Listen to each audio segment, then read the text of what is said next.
The fluorescent lights of Romano's buzzed overhead, casting a sickly yellow glow over the black and white checkered floor.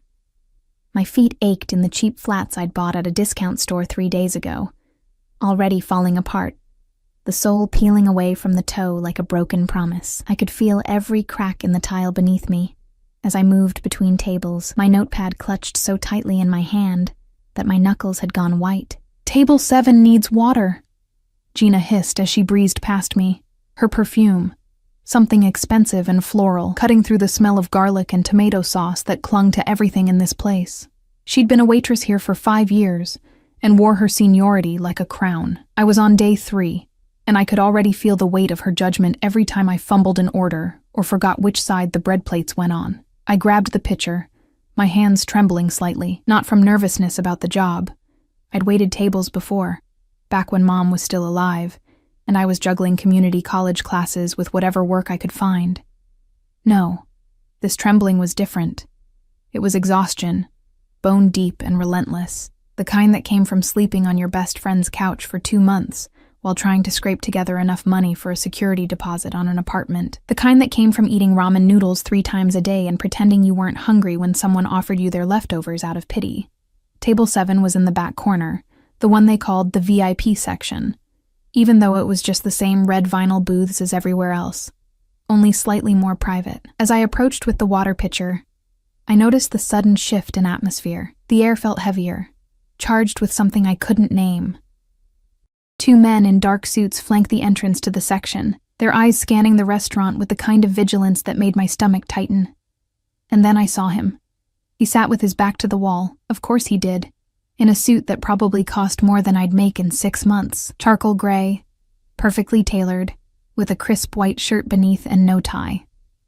His dark hair was swept back, touched with silver at the temples, and even from a distance, I could see the sharp line of his jaw, the way his presence seemed to command the very air around him. 2 other men sat across from him, but they might as well have been furniture. Everything in that corner gravitated toward him. I shouldn't have been the one serving this table. Gina always took the VIP section. But she was in the bathroom reapplying her lipstick, and Marco, our manager, had grabbed my elbow and shoved me in that direction with a whispered, "Just water.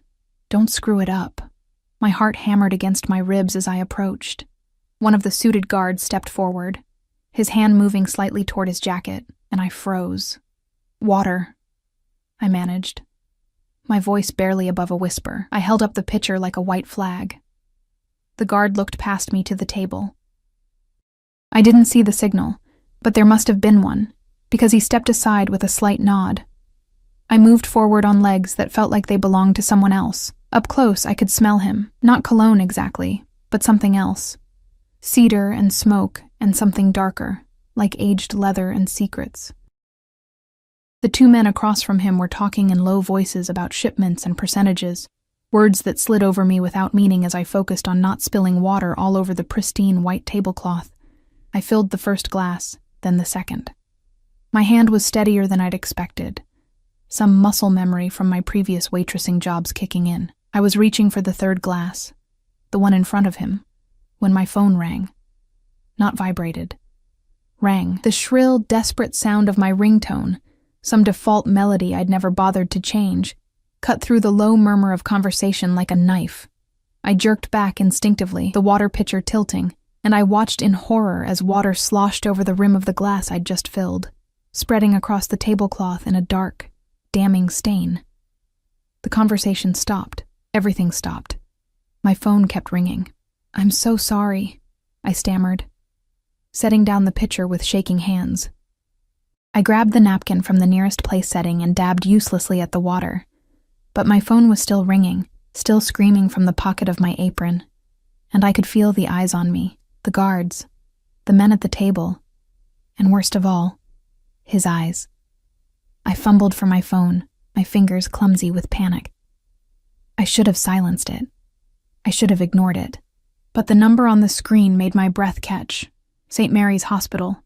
And before I could think, before I could remember where I was or who I was standing in front of, I swiped to answer.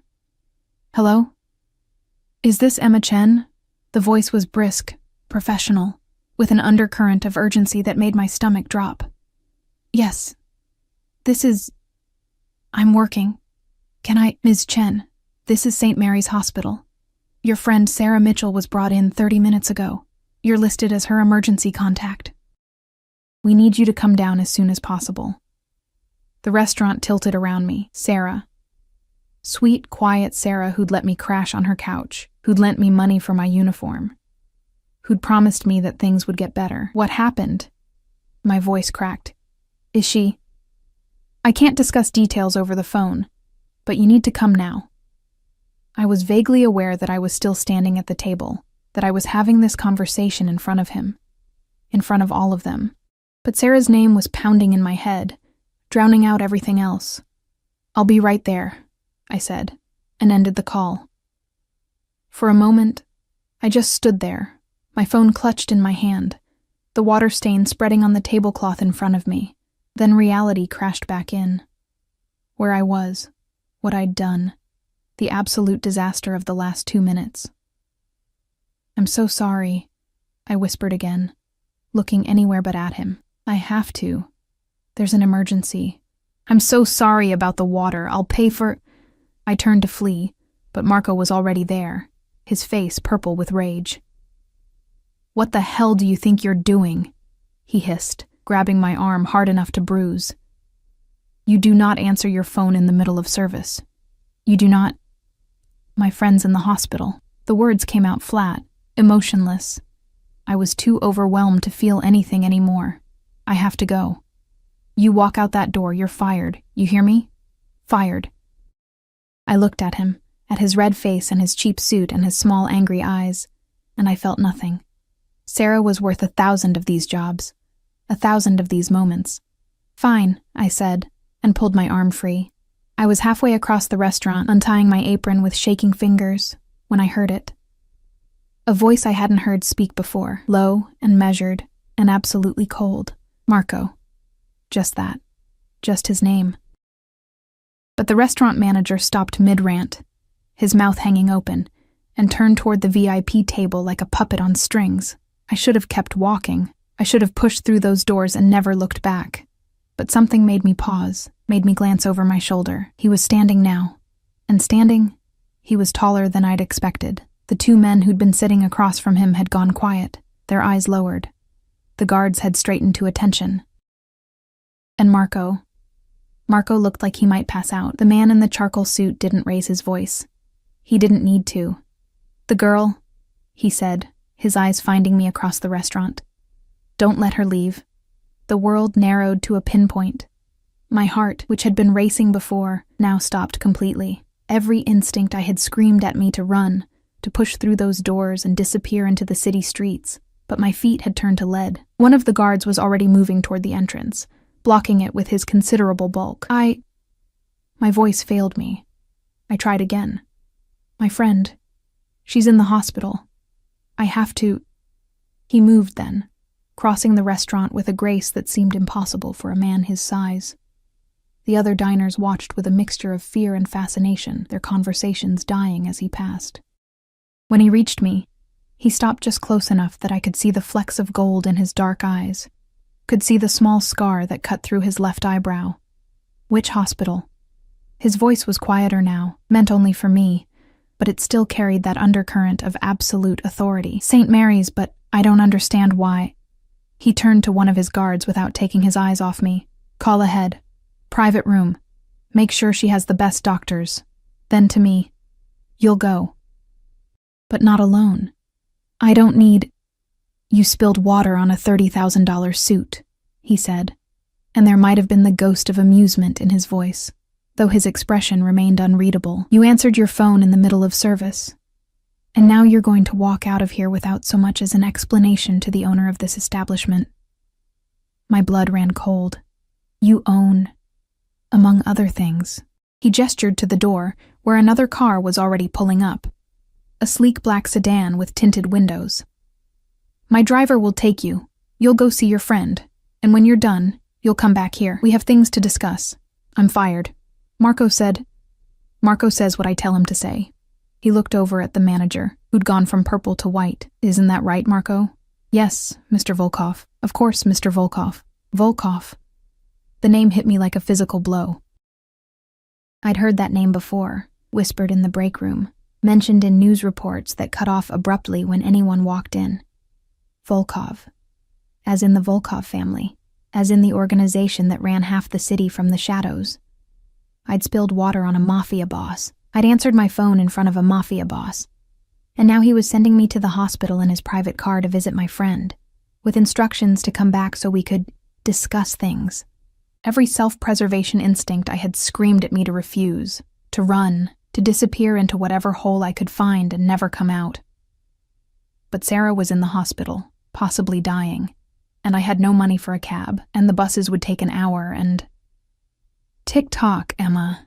He said my name like he'd known it all along, and I realized with a start that he probably had. That he probably knew everything about me within minutes of my clumsy, disastrous intrusion into his evening. Your friend is waiting. I looked at the door, at the car idling outside with its promise of speed and efficiency, and all the things I couldn't afford. I looked at him, at the cold calculation in his eyes, and the slight curl of his lips that might have been a smile in another man but seemed more like a predator baring its teeth. I should have said no. I should have walked away. Instead, I heard myself say, "Okay." His smile widened, just a fraction. Smart girl. The guard opened the door for me, and I walked out into the cooling evening air, my cheap flats scuffing against the sidewalk as I approached the sedan. The driver was already out, opening the back door, his face as impassive as stone. I climbed in, and the door shut behind me with a soft, final click. Through the tinted window, I could see Romano's, the restaurant I'd worked at for 3 days, the restaurant I'd thought was just another dive in a city full of them. I could see the people inside going back to their meals, the moment of drama already fading into background noise. And I could see him, standing in the doorway, his hands in his pockets, watching the car with an expression I couldn't read. The driver pulled away from the curb, and I sank back into leather seats that probably cost more than my entire life's possessions. My phone felt heavy in my hand. My apron was still clutched in the other, water-stained and wrinkled. And somewhere in the back of my mind, beneath the worry for Sarah and the shock of the last 10 minutes, a small voice whispered, "What have you done?" The hospital lights were too bright, too sterile, washing everything in a harsh white glow that made my eyes ache. I'd been here for 3 hours, sitting in an uncomfortable plastic chair outside Sarah's room, while doctors came and went with clipboards and grave expressions. The driver, he'd told me to call him Anton, waited at the end of the hallway, his broad frame blocking the corridor like a human wall. He hadn't said more than 10 words to me during the entire drive, but his presence was impossible to ignore. Sarah had collapsed at work, a brain aneurysm, they said. The words had felt foreign in my mouth when I repeated them to myself, trying to make them real. She was in surgery now, had been for the past 2 hours, and all I could do was sit here with my hands folded in my lap and pray to a God I wasn't sure I believed in anymore. My phone buzzed. A text from an unknown number. "How is your friend?" I stared at the screen, my thumb hovering over the keyboard. How did he get my number? But even as I asked myself the question, I knew how stupid it was. He probably knew my social security number, my bank balance, all negative $47 of it, and every address I'd lived at for the past 10 years. "In surgery," I typed back. "They don't know if she'll make it." The response came within seconds. "She'll have the best care. I've made sure of it." I looked up at Anton, who was still standing guard, and wondered how many strings had been pulled in the last 3 hours. How many doctors had been called in, how many favors had been cashed, all because I'd spilled water on the wrong man's suit. "Why are you doing this?" I texted. The 3 dots appeared, disappeared, appeared again. Finally, "We'll discuss it when you return." My stomach twisted. The words weren't a suggestion, they were a command wrapped in polite language, and we both knew it. A doctor emerged from the surgical wing, still in his scrubs, and my heart jumped into my throat. I stood so quickly the chair scraped against the linoleum floor. "Miss Chen?" He looked exhausted, but there was something in his eyes that made me breathe again. "Your friend is stable.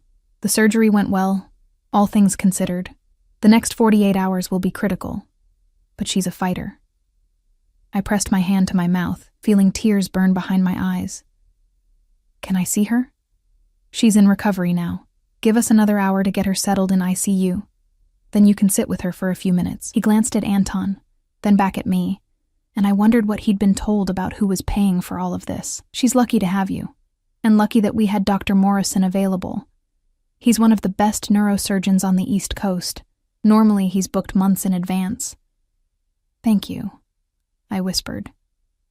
But the gratitude felt hollow. Dr. Morrison hadn't appeared out of the goodness of his heart. He'd appeared because Dmitry Volkov had made a phone call, and when a man like that called, people answered. The doctor nodded and walked away, leaving me standing in the middle of the hallway with Anton's eyes on my back. I turned to face him, this silent sentinel who'd been watching me for hours. I need to call someone, I said, to let them know about Sarah. Anton pulled out his phone and handed it to me without a word. It was the kind of gesture that would have been kind in any other context. But here, now, it felt like another thread in an invisible web being woven around me. I called Sarah's sister in Portland, delivering the news as gently as I could, promising to keep her updated. When I hung up, Anton took his phone back and resumed his position against the wall. How long have you worked for him? I asked, not sure why I was trying to make conversation, except that the silence was suffocating. Anton's expression didn't change. Long enough.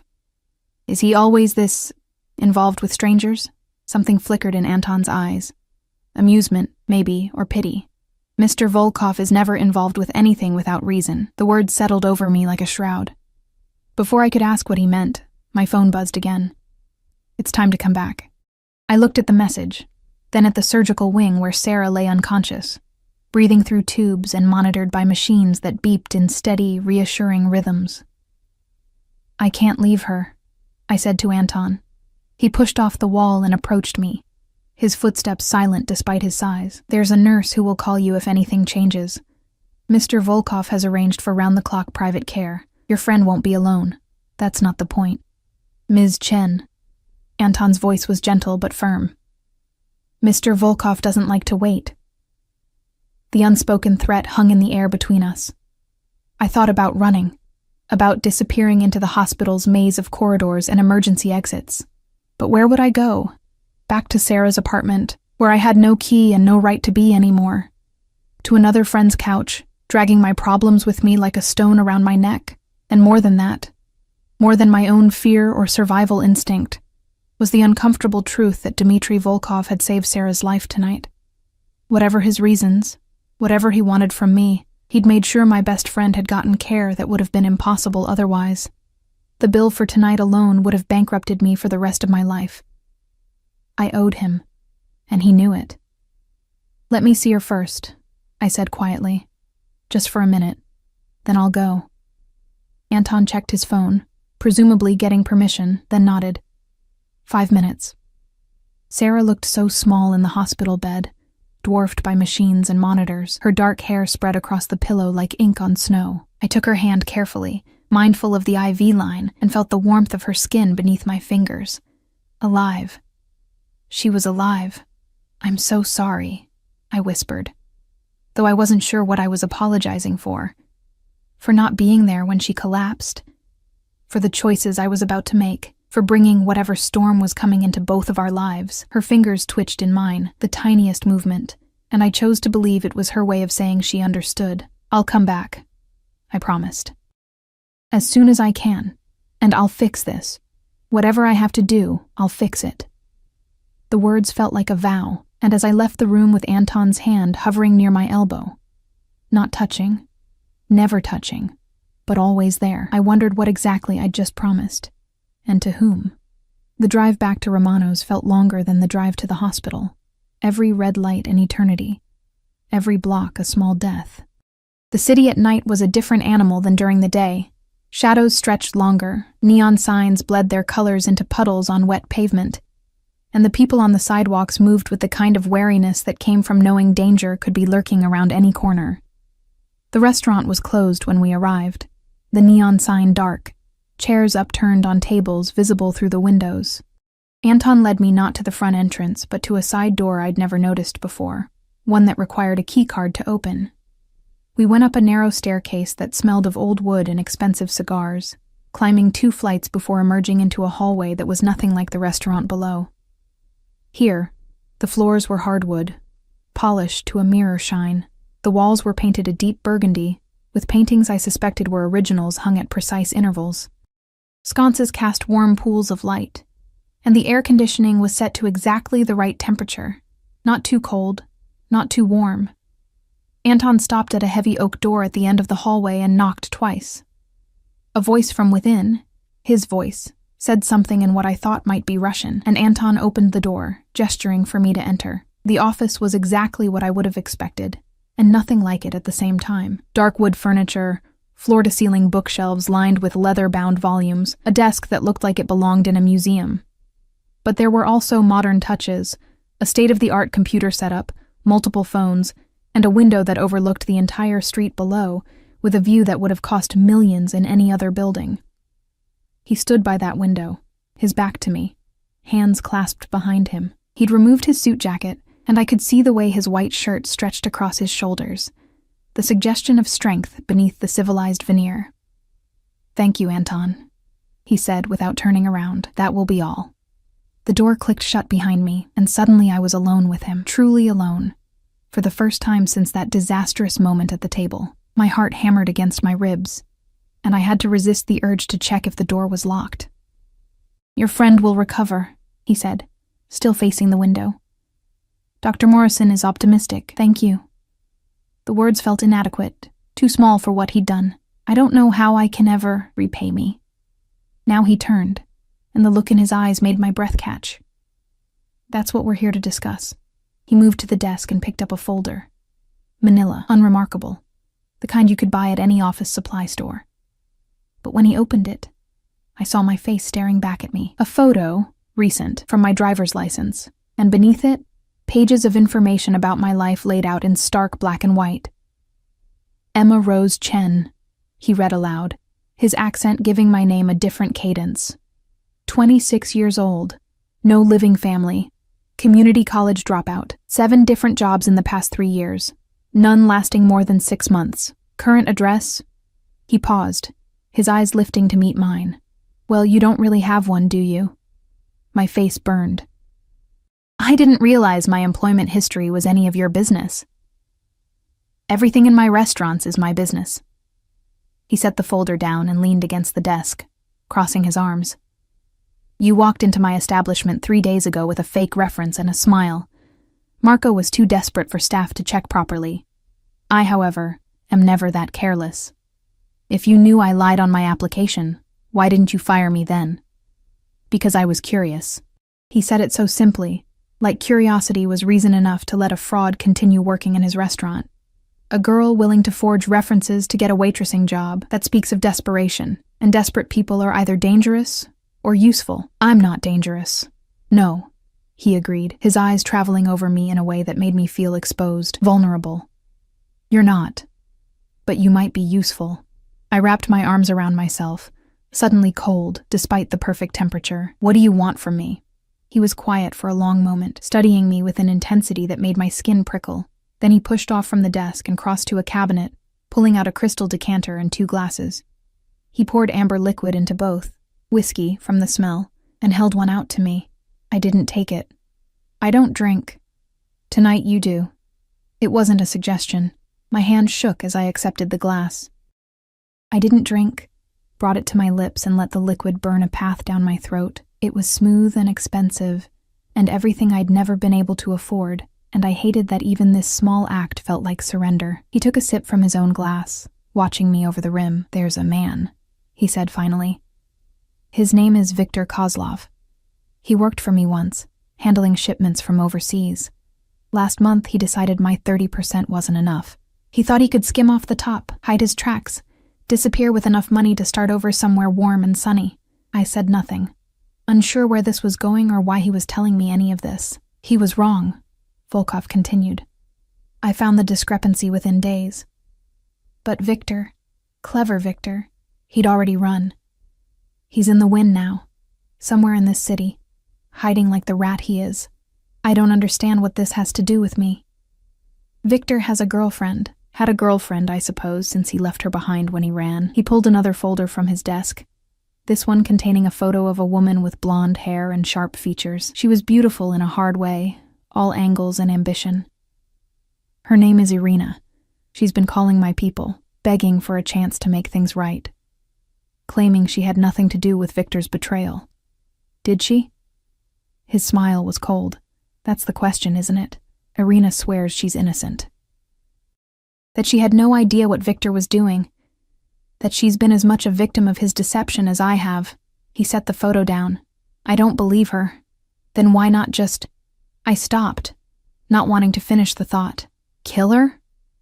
He said it casually, like we were discussing the weather. Because dead women don't lead me to Victor.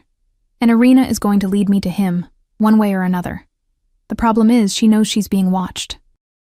My men have been following her for weeks, and she's too smart to make contact with Victor while she knows we're looking. Understanding began to dawn, cold and terrible. You want me to watch her. Not watch. Befriend. He moved closer. Close enough that I had to tilt my head back to maintain eye contact. You need a job. You need money. You need a place to live. I can provide all of that.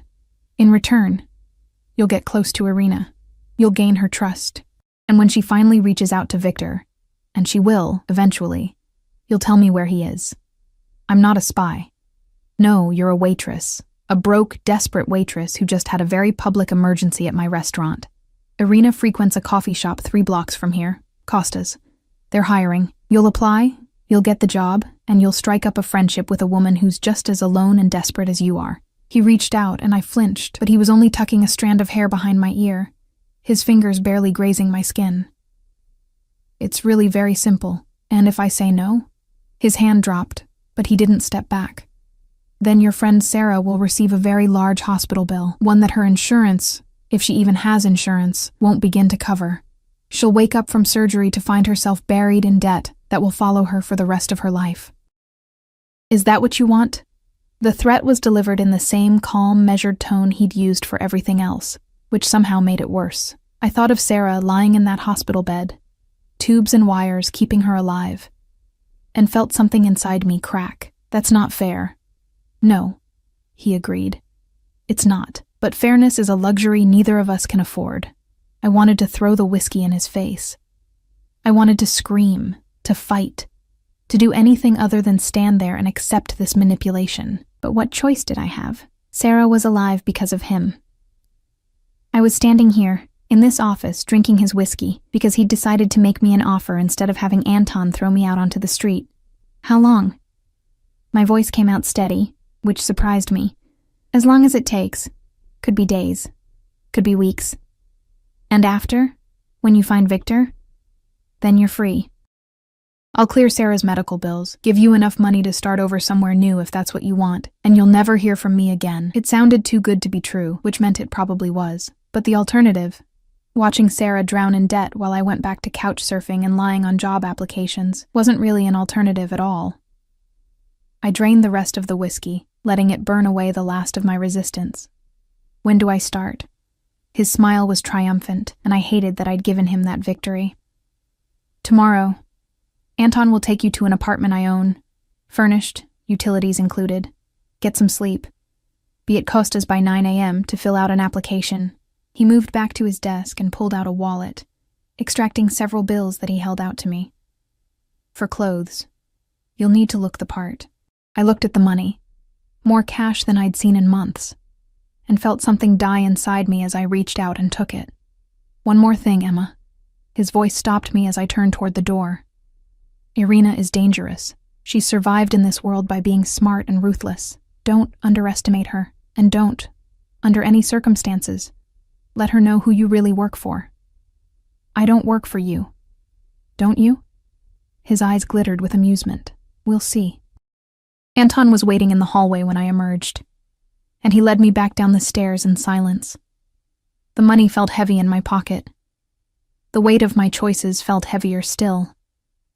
As the car pulled away from Romano's, I looked back at the dark windows and wondered what I'd just agreed to. What compromises I'd just made. What pieces of myself I'd just sold. The only answer was the city lights blurring past the window and Anton's silent presence in the front seat, driving me toward an apartment I hadn't earned and a future I couldn't see. The apartment was on the 4th floor of a building in a neighborhood I'd only ever walked through quickly, eyes down, trying not to look like I didn't belong. Anton unlocked the door and stepped aside, letting me enter first, and I stood in the doorway for a long moment before my feet would agree to carry me inside. It was beautiful. That was the first thought. Clean hardwood floors, white walls with crown molding, furniture that looked both modern and comfortable, a kitchen with actual counter space and appliances that weren't held together with duct tape. Through an open doorway, I could see a bedroom with a queen-sized bed covered in a soft gray duvet.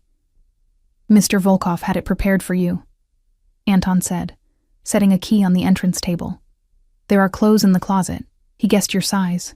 If anything doesn't fit, let me know." I walked further in, my cheap flat silent on the expensive floor. The windows overlooked the street below, curtains already drawn for privacy. There was a bookshelf with actual books, a TV mounted on the wall, even fresh flowers in a vase on the coffee table. It was perfect. It was a cage dressed up as kindness. "The building has security," Anton continued. "I'll be checking in regularly. If you need anything, my number is programmed into your phone." "When did you program your number into my phone?" He didn't answer, just gave me that look that suggested the question itself was naive. Of course he'd had access to my phone. Probably while I was sitting in the hospital, worrying about Sarah. Nothing was private anymore. Nothing was mine. "Get some rest," he said, moving toward the door. "Tomorrow's going to be a long day." When he left, the silence in the apartment felt oppressive. I walked through each room slowly, touching things like I needed to confirm they were real. The bathroom had fluffy white towels and expensive soap. The kitchen was stocked with food, real food, not ramen noodles and expired crackers. The closet held clothes in my size, just as Anton had said. Jeans and simple tops, a jacket, even new shoes that didn't have peeling soles. I sat on the edge of the bed and pulled out the cash Volkov had given me. $500. More than I'd had in my bank account in over a year. Blood money, I thought, or maybe just the down payment on my soul. My phone buzzed. A text from the hospital. Sarah was stable, resting comfortably, no changes. They'd call if anything developed. Another text. This one from the unknown number I now knew belonged to him. "Sleep well, Emma. Tomorrow you begin." I wanted to throw the phone across the room. Instead, I set it carefully on the nightstand and lay back on the bed, still fully clothed, staring at the ceiling. The mattress was comfortable, the pillows soft, but sleep felt impossible. My mind kept circling back to that office, to Volkov's cold eyes and colder smile, to the choice that hadn't really been a choice at all. Somewhere in the city, Victor was hiding, and somewhere else, Irina was waiting, desperate and dangerous, a weapon Volkov wanted to aim at his missing accountant, and I was supposed to be the hand that pulled the trigger. I must have dozed eventually, because I woke to sunlight streaming through the windows and my phone alarm blaring. 7 a.m., 2 hours to get ready and get to Costa's. The shower was hot, the water pressure perfect, and I hated how good it felt to finally be clean. I dressed in the new clothes, dark jeans that fit perfectly, a simple white top, the jacket that made me look almost put together. The new shoes were comfortable, broken in just enough that they wouldn't hurt after hours of standing. I looked at myself in the bathroom mirror and barely recognized the person staring back. 3 days ago, I'd been sleeping on a couch, wearing clothes I'd washed in bathroom sinks. Now I looked like someone who had their life together, someone who belonged in this apartment, in this neighborhood. The lie of it made my stomach turn. Costa's Coffee was the kind of place that tried too hard to be authentic. Exposed brick walls, mismatched vintage furniture, a chalkboard menu with prices that made me wince. The morning crowd was thick, professionals grabbing lattes before work, students camping out with laptops, the low hum of conversation mixing with the hiss of the espresso machine. I stood outside for a full minute, gathering courage before pushing through the door. The smell of coffee and baked goods hit me immediately, triggering a hunger I'd been ignoring. When was the last time I'd eaten? Yesterday's lunch at Romano's felt like a lifetime ago. The girl behind the counter was young, maybe 20, with purple streaks in her dark hair and a tired smile. "Help you?" "I heard you might be hiring." The words came out steadier than I felt. She looked me up and down, then shrugged. "Manager's in the back. Hang on." She disappeared through a doorway, and I used the moment to scan the shop. That's when I saw her. Irina sat in the corner by the window, a laptop open in front of her, but her eyes weren't on the screen. They were distant, unfocused, her coffee cup cradled in both hands like she was trying to draw warmth from it. She was even more striking in person than in the photo. Sharp cheekbones, blonde hair pulled back in a sleek ponytail, designer clothes that screamed money even in their simplicity. She looked lonely. That was the surprising part. Not dangerous or calculating, but genuinely, profoundly alone. "You looking for work?" A man emerged from the back, 50s, balding, wiping his hands on a towel. The manager, presumably. I tore my eyes away from Irina. "Yes, I have experience. I've worked at—" "Can you start today?" The question caught me off guard. Today? Girl who was supposed to open called in sick. "If you can handle a rush and don't mind jumping in without training, the job's yours. $8.50 an hour plus tips." It was less than Romanos had paid, but that wasn't the point. "Yes, I can start now." "Great. I'm Pete. Come on, I'll show you the register." The next 2 hours passed in a blur of coffee orders and frothing milk and trying to remember which buttons on the register did what. Pete was patient, more patient than Marco had ever been, walking me through each step without making me feel stupid. The purple-haired girl, Mia, covered for my mistakes with good-natured eye rolls and quick saves. And through it all, Irina sat in her corner, occasionally glancing at her phone, her coffee going cold, her laptop screen dimming from disuse. It was almost 11 when the morning rush finally died down. Mia took her break, and Pete retreated to the back to handle inventory, leaving me alone at the counter. I wiped down the espresso machine, arranged pastries in the display case, and tried not to stare at the woman by the window. She stood suddenly, gathering her things, and I knew this was my chance. If I let her leave without making contact, I'd have failed on my first day. Volkov would know. He always seemed to know everything. "Excuse me?" I called out before I could overthink it. Irina paused, looking at me with those sharp green eyes. "You forgot your phone charger." I pointed to the cord still plugged into the wall by her table. She glanced down, surprise flickering across her face. "Oh, thank you." She came to the counter to retrieve it, and up close I could see the fine lines of stress around her eyes, the way her hands trembled slightly as she wound up the cord. I'd forget my head if it wasn't attached. "I do that all the time," I said, forcing a smile. "Left my keys in the door overnight once. Woke up to my neighbor knocking, asking if I was trying to invite burglars in." A small smile tugged at her lips. "At least you have good neighbors." "Had. I moved recently." The lie came easier than I'd expected. "Still getting used to the area, actually. Is this place usually this busy in the mornings?" "Like clockwork. 7 to 9:30 is insane, then it dies down until the lunch rush." She studied me, her gaze assessing. "You're new here. First day. Is it that obvious? You haven't developed the dead-eyed stare yet." This time her smile was genuine, transforming her face. "Give it a week." I laughed, and it didn't even sound forced. "I'll try to hold out for at least 2 weeks before complete soul death." Ambitious. She shifted her bag on her shoulder. "I'm Irina." "Emma." "Well, Emma, welcome to the neighborhood. And if you survive Pete's training, you'll survive anything." She left, and I watched her go, feeling the weight of what I'd just done settle over me. First contact established. The trap was set. Now I just had to wait for her to walk into it. My phone buzzed in my pocket. I didn't need to check it to know who it was from or what it would say. Well done. He was watching. Of course he was watching. Maybe through the security cameras I'd noticed in the corners of the shop, or maybe through someone sitting in one of the other cafes on the street. It didn't matter. The result was the same. I was performing for an audience I couldn't see, playing a role I'd never auditioned for. The rest of my shift passed in mechanical routine. Mia came back from break, and talked about her boyfriend's band and how they had a gig next weekend.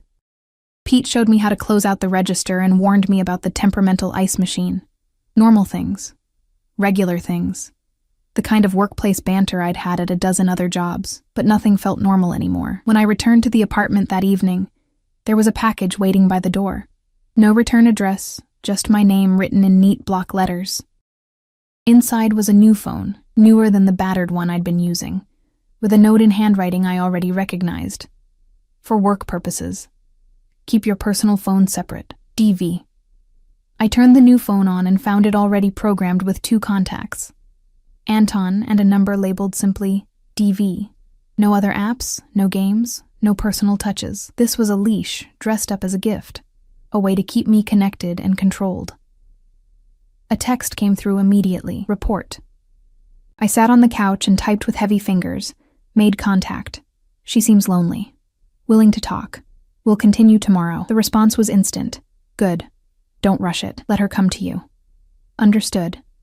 How is your friend? The question surprised me. I checked my personal phone and saw updates from the hospital. Sarah was awake, groggy but stable. Her sister had arrived from Portland. Better, I typed back. Thank you. You're welcome. Sleep, Emma. You did well today. The praise felt like poison, sweet and deadly. I set both phones on the coffee table and stared at them, these tethers to 2 different versions of my life. One where I was Emma Chen, broke waitress trying to survive. Another where I was Emma Chen, informant for the Russian Mafia, lying to a woman who might be innocent. I didn't sleep well that night. When I did, I dreamed of cages made of expensive furniture and chains forged from hospital bills and obligation. And standing outside the cage, watching with those dark, calculating eyes, was Dmitry Volkov, holding a key he had no intention of ever using. The next 2 weeks fell into a rhythm that felt almost normal, which was perhaps the most dangerous part. I'd wake in the apartment that wasn't mine, dress in clothes bought with blood money, and walk 3 blocks to Costa's where I'd spend 8 hours making coffee and learning the careful art of befriending someone I was meant to betray. Irina came in every day like clockwork. 10:30 in the morning, she'd order a cappuccino with an extra shot, find her usual table by the window, and spend hours staring at her laptop screen with the glazed expression of someone who wasn't really seeing anything at all. She was waiting, I realized, just like Volkov had predicted, waiting for some sign, some message, some indication that Victor hadn't completely abandoned her. I took my time. Let her come to you, Volkov had instructed, and so I did nothing more than smile when she came in, remember her order without her having to say it, occasionally make small talk about the weather or the rude customer who'd just left. Small kindnesses that cost me nothing and meant everything to someone as isolated as she was. You're getting good at this, Mia observed one afternoon, watching me foam milk with practiced ease. Pete's already talking about giving you more shifts. I need the money, I said, which was true enough even if the reasons weren't what she'd assume.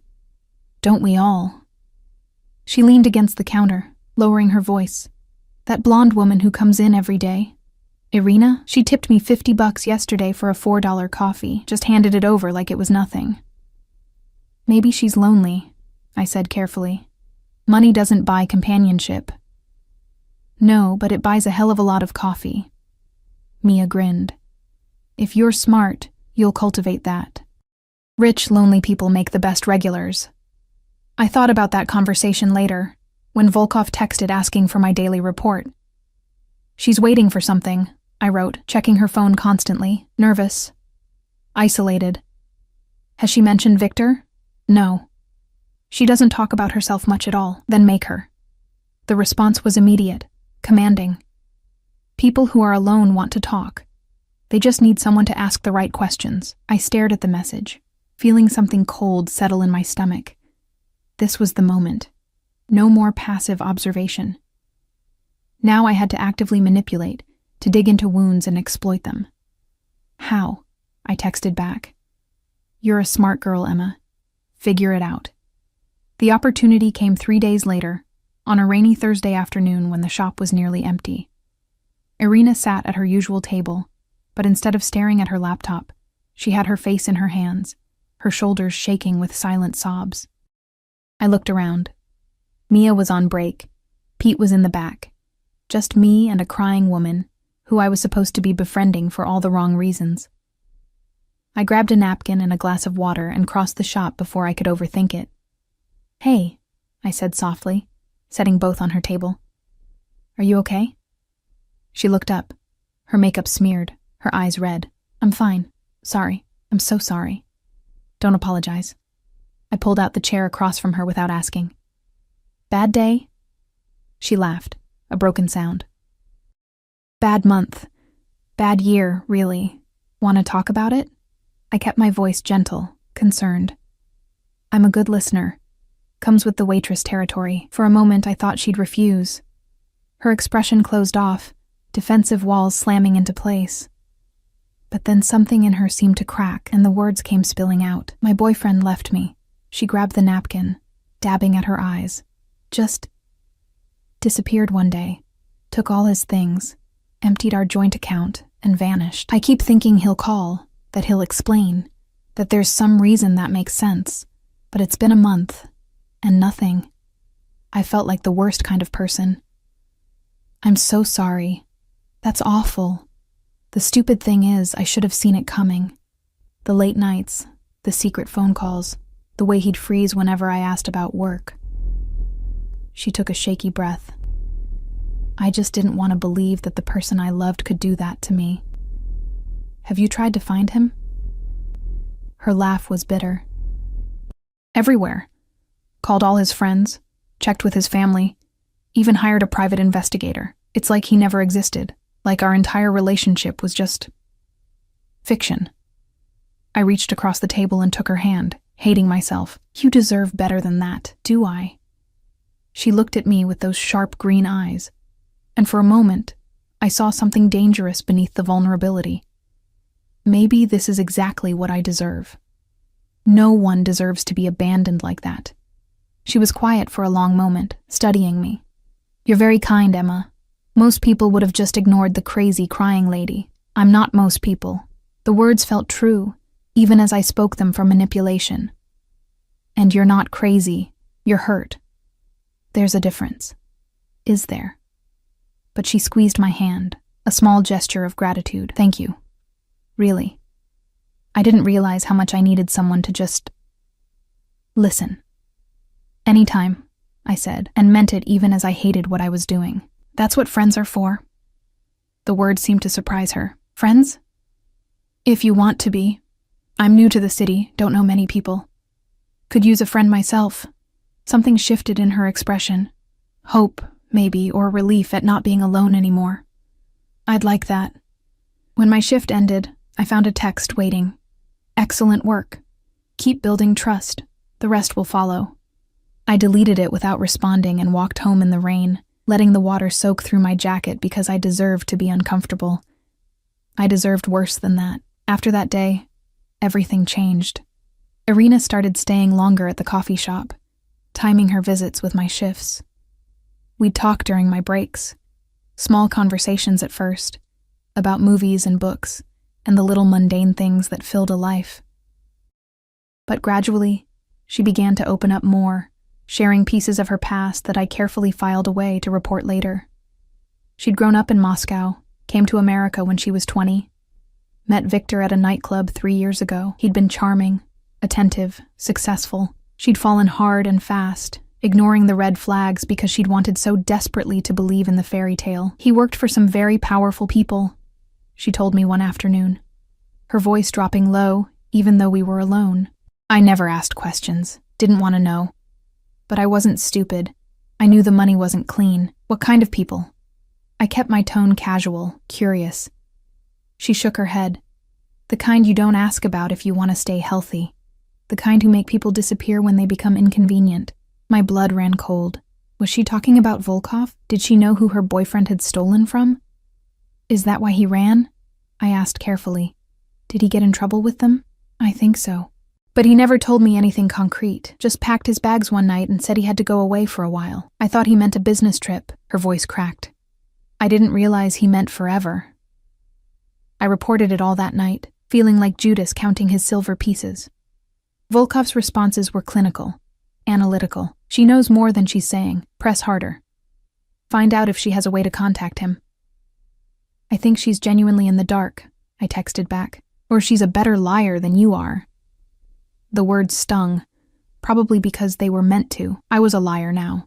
A good one, apparently, since Irina trusted me enough to cry on my shoulder and share her secrets. The fact that every word was being reported to the man who wanted to kill her boyfriend should have made me feel something. Guilt, shame, horror. But mostly I just felt numb. Sarah was out of the hospital now, recovering at her sister's place in Portland. The bills had been paid in full, just as promised. I visited her once, took a bus for 8 hours each way, and sat by her bed while she slept. She'd looked so peaceful, unaware of the price I'd paid for her life. "I'm sorry," I'd whispered, though I wasn't sure if I was apologizing to her or to myself. 3 weeks into my friendship with Irina, everything imploded. It was a Saturday evening. I'd finished my shift and was walking home when I saw the car, sleek, black, familiar. It pulled up beside me, the back window rolling down to reveal Volkov's face. "Get in." It wasn't a request. I climbed into the back seat, my heart pounding, trying to think what I'd done wrong. He waited until Anton pulled away from the curb before speaking. "Irina received a package today. Did she mention it?" "No." "We didn't talk much today." She seemed distracted. The package contained a burner phone and instructions to be at a specific location tomorrow night at midnight. Alone. My stomach dropped. "Victor?" "Almost certainly." He turned to face me, his expression unreadable in the dim light. "This is what we've been waiting for. She'll go to meet him, and you're going to make sure I know exactly where and when." "How am I supposed to do that? I can't exactly ask her. You'll tell her you're worried about her, that you've noticed she's been acting strange. You'll offer to go with her for safety. She'll refuse, but you'll insist on at least knowing where she'll be, in case something goes wrong." He made it sound so simple, so reasonable. "She trusts you now. She'll tell you. And then what? You'll just show up and kill Victor? What happens to Victor is none of your concern. Your job is to get me the location. After that, our arrangement is complete. You'll have your freedom." Freedom. The word sounded hollow. "What about Irina? What about her? Will you hurt her?" His eyes narrowed. "Are you developing a conscience, Emma? Now, of all times?" "I'm asking a question. If Irina is innocent, she has nothing to fear from me. If she knew what Victor was doing and helped him." He shrugged. "Then she's as guilty as he is." I thought about the woman who'd cried at the coffee shop, who'd shared her pain with me, who'd called me a friend. She doesn't know anything. Then prove it. Get me that location, and we'll find out exactly what Irina does and doesn't know. The car stopped outside my apartment building. Anton got out and opened my door, waiting. "You have until tomorrow afternoon," Volkov said. "Don't disappoint me." I barely slept that night. Every time I closed my eyes, I saw Irina's face, trusting, vulnerable, completely unaware that her new friend was a viper in disguise. By morning, I'd made a decision that was probably going to get me killed. I went to Costa's early, before my shift, and found Irina already there. She looked terrible. Dark circles under her eyes, her hands shaking as she lifted her coffee cup. "Emma." She seemed surprised to see me. "You're here early. I needed to talk to you." I slid into the seat across from her, my heart hammering. Something's wrong. I can feel it. And whatever it is, whatever you're planning to do tonight, I'm begging you. Don't. Her face went white. "I don't know what you're talking about." "Yes, you do. You received something yesterday. A phone, maybe. Instructions. And now you're planning to meet someone. And Irina, I'm terrified that you're walking into a trap. How do you—" She stopped, her eyes widening with understanding and betrayal. "Oh my God, you're working for them. For him." The words hit like a physical blow. "Irina? How much did he pay you?" Her voice rose, drawing attention from other customers. "How much was my trust worth, Emma? Or should I call you something else? Is Emma even your real name? Please listen." "I am listening. I'm listening to every lie you've ever told me, every fake smile, every manufactured moment of friendship." She stood abruptly, grabbing her bag. "You know what the really pathetic part is? I actually liked you. I actually thought—" Her voice broke. "God, I'm such an idiot." "You're not meeting Victor," I said desperately. "It's Volkov. He set this up. He knows about the phone, knows about tonight. If you go, he'll kill you both. She froze. Why are you telling me this? Because despite everything, despite what I've done, I don't want to see you die. The truth of it surprised even me. Run, Irina. Take whatever money you have and run far away from here. From Victor, from Volkov, from all of it. For a moment something flickered in her eyes. Hope, maybe, or the possibility of survival. Then it was gone, replaced by cold calculation. If I run, you die, she said flatly. Volkov doesn't tolerate failure. He'll know you warned me. I know. Then why? Because I'm tired of being a pawn in someone else's game. Because maybe if I save you, I can save something of myself too. She stared at me for a long moment, then reached into her bag and pulled out the burner phone. She placed it on the table between us. The meeting is at the old warehouse district. Pier 47. Midnight. She pushed the phone toward me. Take this to Volkov. Tell him I'll be there. Tell him whatever you need to tell him. Irina. I'm not running, Emma. Victor might be a thief and a coward, but he's my coward. If there's even a chance he's alive, I have to know. She stood, shouldering her bag. And if Volkov wants to kill me for being loyal, then at least I'll die as something other than a rat. She left, and I sat there with the phone in my hands, feeling the weight of the impossible choice I'd just been given. Save Irina and sign my own death warrant, or condemn her and live with the guilt forever. My phone buzzed. Volkov. Well, do you have the location? I looked at the burner phone, at the address Irina had given me, at the trap that was waiting to spring. And I typed, Pier 47, midnight. She'll be there. The hours before midnight crawled by like years. I reported to work because not showing up would have raised questions I couldn't answer, but my hands shook so badly that I spilled 3 drinks and broke a glass. Pete sent me home early, concerned I was coming down with something. He wasn't wrong. I was sick with guilt and fear and the growing certainty that I'd just condemned someone to death. Back at the apartment, I paced. The walls that had seemed like luxury 3 weeks ago now felt like a prison. I'd tried calling the hospital, hoping to hear Sarah's voice, to remember why I'd made this devil's bargain in the first place. But she was still in Portland, still recovering, still blissfully unaware that her medical bills had been paid with betrayal. At 11:30, I made a decision that was either brave or suicidal. I still haven't figured out which. I called a cab and gave the driver an address in the warehouse district. Not Pier 47, but close enough. He looked at me skeptically, a young woman in jeans and a jacket asking to be dropped off in one of the most dangerous parts of the city at night. But money was money.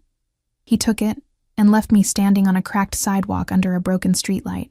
The warehouses loomed around me like sleeping giants, their broken windows like empty eye sockets.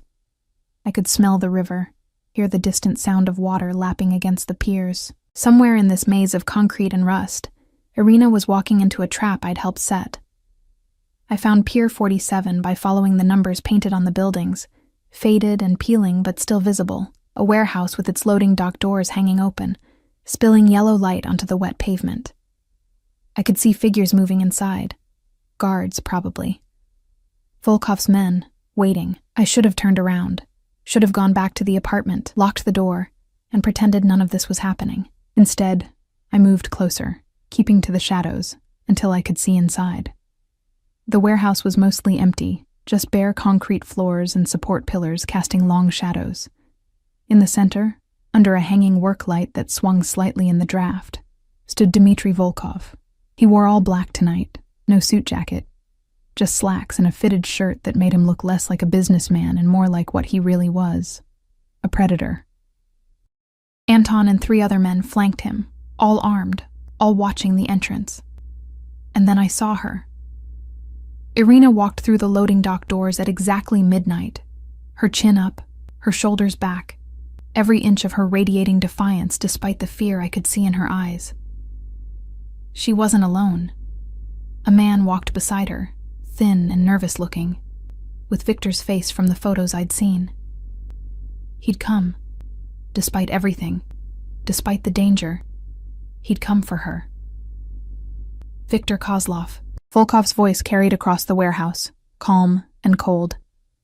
I was beginning to think you'd forgotten about me." "I haven't forgotten anything." Victor's voice shook. He was terrified, barely holding himself together. "I have the money. All of it. What I took, plus interest. Just let us go and you'll never see either of us again." "The money." Volkov laughed, a sound without humor. "You think this is about money, isn't it?" Irina stepped forward, drawing Volkov's attention. "Isn't that what this is always about with men like you? Power and money and ego?" "Men like me." Volkov's eyes glittered. "You think you understand what kind of man I am, Irina? You who've spent 3 years warming the bed of a thief and a coward? Victor made a mistake. Victor stole from me. And then, when he realized his mistake, instead of coming to me like a man and accepting his punishment, he ran. He hid. He let you take the weight of his crimes while he cowered in whatever hole he'd found." Volkov moved closer, circling them like a shark. "That's not a mistake. That's betrayal." "Then punish me." Victor's voice cracked. "I'm the one who stole from you. I'm the one who ran. Irina had nothing to do with it. Let her go." "How noble." Volkov stopped circling, standing directly in front of Irina now. "Did you help him, Irina? Did you count the money while he stole it? Did you plan your escape together?" "No." Her voice was steady, clear. "I didn't know anything until he was already gone." "Prove it." "How?" Volkov gestured to one of his men, who stepped forward with a gun. He placed it in Irina's hand, then stepped back. "Victor betrayed me," Volkov said quietly. "He stole from me, lied to me, made a fool of me in front of my organization. The punishment for that is death." "But I'm a fair man, Irina. If you truly had nothing to do with his crimes, prove it. Kill him yourself, and you walk away free." The warehouse went silent. Even the sound of the river seemed to fade. Irina stood there with the gun in her hands, staring at Victor, who'd gone the color of ash. "Irina, no," Victor started. "Shut up." Her voice was hard, flat. "After everything you've put me through, you don't get to tell me what to do." She raised the gun. Victor closed his eyes, and I couldn't watch anymore. "Stop!" I stepped out of the shadows, my voice echoing off the concrete walls. Every head turned toward me. Volkov's expression didn't change, but something flickered in his eyes. Surprise, maybe, or anger that I dared to interfere. "Emma?" Irina lowered the gun slightly. "What are you doing here? Saving you from making a mistake you can't take back." I walked forward on legs that threatened to give out, forcing myself to maintain eye contact with Volkov. She didn't know. Victor told me himself. He kept everything from her to protect her. She's innocent. Victor told you. Volkov's voice was dangerously soft. "And when exactly did you have this conversation with Victor?" The lie died in my throat. I had no answer that wouldn't damn me. "You warned her," he continued, moving toward me now with that same predatory grace. "After I specifically told you to simply get the location, you decided to play hero. Tell me, Emma, what exactly did you think would happen when you betrayed me?" "I thought..." My voice shook. "I thought maybe if I told the truth, if I admitted what I'd done, you might..." "What?" "Show mercy?" He laughed, and it was the coldest sound I'd ever heard. "I don't show mercy to people who betray me. Ask Victor how well that works out." "Then kill me." The words came out stronger than I felt. "But let them go. Please." Irina didn't know. Victor's willing to return the money, and I'm the one who lied to you. I'm the one who broke our agreement. Yes, you did. He was close enough now that I could smell cedar and smoke, could see the flecks of gold in his dark eyes. You lied. You manipulated. You played both sides, thinking you were clever enough to outsmart me. I know I wasn't. And yet... He reached out, his hand cupping my jaw, forcing me to meet his eyes. "You're standing here, willing to die to protect people you barely know. People who wouldn't do the same for you. Why? Because it's the right thing to do, the right thing." He said it like the concept was foreign. "And what about our agreement? What about your friend Sarah and her medical bills? What about the apartment, the clothes, the money I gave you? Was none of that worth keeping your word?" "It was worth everything," I whispered. But not someone's life, not Irina's, not even Victor's. He studied me for a long moment, his thumb brushing across my cheekbone in a gesture that would have been tender in any other context. Then he released me and stepped back. Anton. The big man stepped forward. I braced myself for the bullet, the blade, whatever end Volkov had chosen for me. Instead, Volkov said, "Take Victor. He'll work off his debt in our Eastern operations. 5 years, no contact with the outside world. If he runs again, kill everyone he's ever cared about, including Irina." Victor's face crumpled with relief and terror. Thank you. Get him out of my sight." Volkov waved dismissively, and Anton hauled Victor away. The thief was still babbling gratitude as they disappeared into the shadows. Volkov turned to Irina. "You're free to go. But if I ever see you in this city again, if you ever try to contact Victor, if you ever breathe a word of this to anyone, I understand." Irina's voice was barely above a whisper. She looked at me, her eyes swimming with tears. "Emma, go," I said gently. "Just go. Be safe."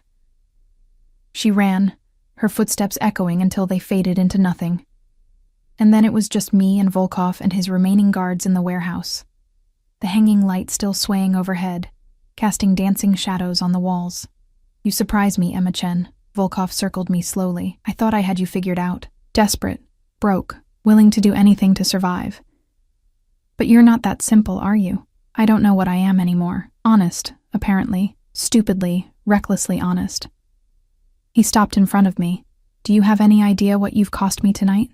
The message this sends to my organization? That you're not a monster?" The words slipped out before I could stop them. He smiled.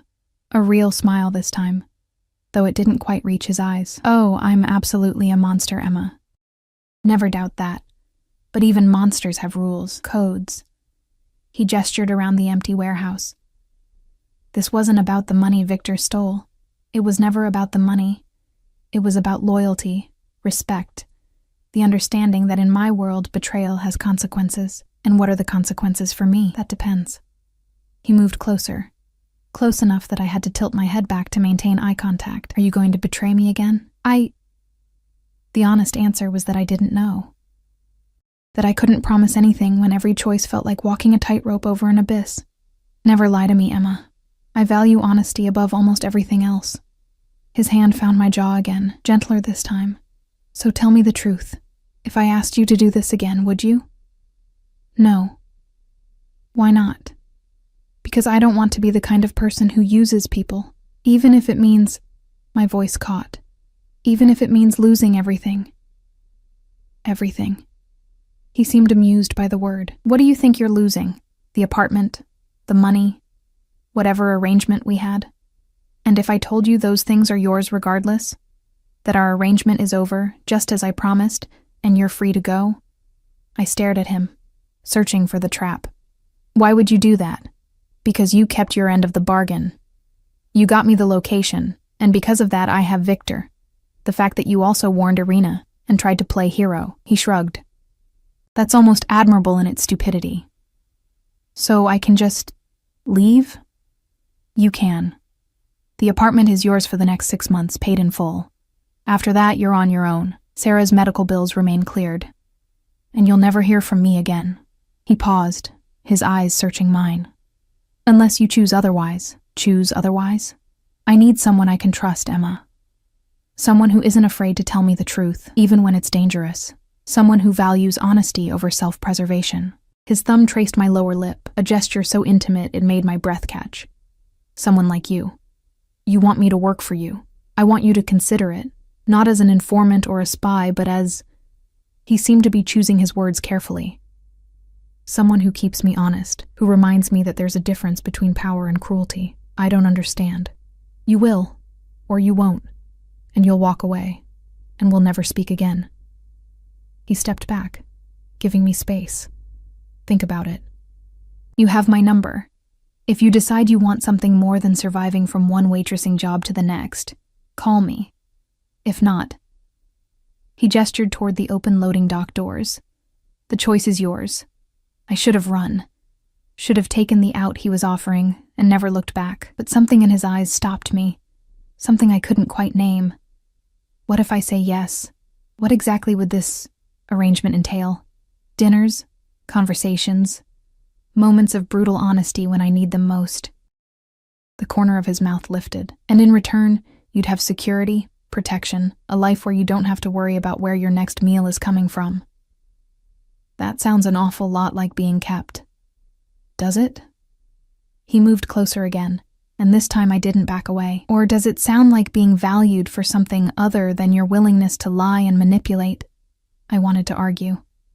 Wanted to tell him that this was just another form of manipulation, another cage dressed up as freedom. But looking into his eyes, seeing the genuine curiosity there, the interest that went beyond simple control, I couldn't quite convince myself it was all a lie.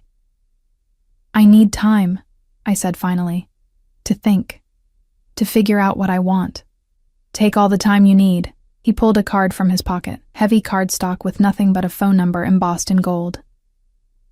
When you decide, call me. Or don't. The choice has always been yours, Emma. I just hope you'll choose wisely. He left then, his guards following, their footsteps fading until I was alone in the warehouse, with just the swaying light and my racing thoughts. 3 days later, I stood in Sarah's hospital room in Portland, watching her sleep peacefully, free of tubes and monitors and the machines that had kept her alive. Her sister had stepped out for coffee, giving us privacy I wasn't sure I deserved. I did something terrible, I whispered, even though Sarah couldn't hear me. I lied and manipulated and betrayed someone's trust, all to save you. Sarah's eyes opened slowly, still cloudy with medication but aware. Emma? Hey. I took her hand, feeling tears burn behind my eyes. You're awake. You look terrible. Her voice was hoarse but warm. What happened? Long story. I'll tell you someday. When it doesn't hurt so much. She squeezed my fingers weakly. The doctor said someone paid my bills. Was that you? In a way. I swallowed hard. I made a deal. Did things I'm not proud of, but you're alive. And that's what matters. Emma, don't. Don't thank me or tell me it's okay. Just get better. Go back to Portland with your sister. Start over somewhere safe. And forget about me for a while. I could never forget you. Try. I kissed her forehead, tasting salt from my own tears. Please. Just be happy and healthy and far away from the mess I've made. I left before she could argue, before I could break down completely. In the parking lot, I pulled out the card Volkov had given me, the number gleaming in the afternoon sun. I could call, accept whatever twisted arrangement he was offering, trade my freedom for security and the constant company of a man who was equal parts fascinating and terrifying. Or I could throw the card away, take the 6 months of rent he'd given me, and build something real, something honest, something that was entirely my own. My phone was in my hand. The card felt heavy between my fingers. In the end, I did what I should have done from the beginning. I chose myself. I threw the card in the trash and drove back to the city, to the apartment that was mine for 6 more months, to Costa's where Pete had promised me full-time hours, to a life that was messy and uncertain, but entirely mine to control. Volkov never called, never texted, never sent Anton to check on me. He'd meant what he said. The choice was mine, and he'd respect it. But sometimes, late at night when the apartment felt too quiet, I'd wonder what might have happened if I'd made a different choice, if I'd called that number, accepted that offer, stepped into the darkness with a man who'd seen the worst of me and still called me honest. I'd wonder. But I wouldn't regret, because I'd learned something in those weeks of lying and manipulation, something that no amount of money or security could replace. I'd learned that I was stronger than I thought, that I could face impossible choices and still choose kindness, that I could be bought, yes, but I couldn't be kept. 6 months later, I moved to a smaller apartment I could afford on my own. Costas had promoted me to shift manager. Sarah visited from Portland, healthy and whole and grateful in ways that made my throat tight. I built a life, a real one, an honest one, and I never looked back. But sometimes, on rainy nights when the city lights blurred through the water on my windows, I could still smell cedar and smoke, could still feel the ghost of a touch on my jaw, gentle despite the danger behind it. And I'd allow myself, just for a moment, to wonder what he was doing, if he thought of me, if he'd found someone else to keep him honest, or if he'd slipped back into the darkness without anyone to remind him of the light. Then morning would come, and I'd make coffee and go to work and live my life. Free, whole, mine. It was enough. It had to be.